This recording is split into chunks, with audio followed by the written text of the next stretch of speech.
This lawyer says the Canadian mother of these 6 children was found dead abroad, and Lawrence Greenspon blames the government.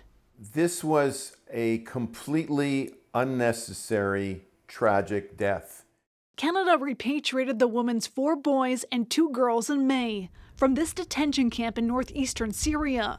It's where ISIS suspects and their families are held, but the government refused to bring home the mother too.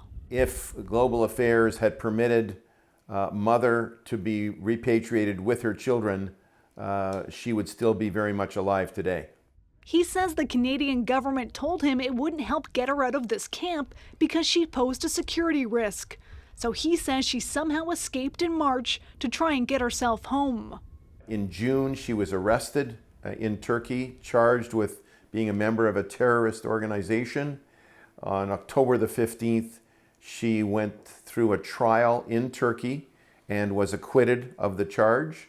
And within 48 hours, it was reported back to us that she had died in her cell in an immigration facility. I think what has happened to her is a dramatic wake-up call.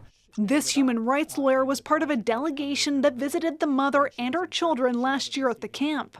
She herself had made it very clear that in Canada, through a legal process, she would be more than willing to address any accusations and allegations against her through a fair legal process, but the government refused to do that.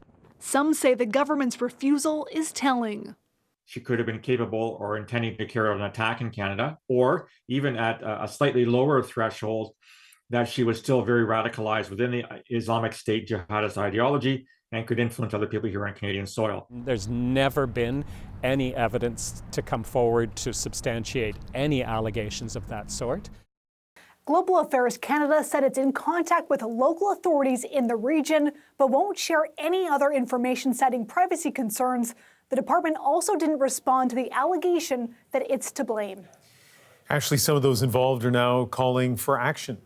Yeah, Ian, human rights lawyer Alex Neve is among those who've written a letter to the Foreign Affairs Minister saying that they want for Canada to call for an independent investigation into this death.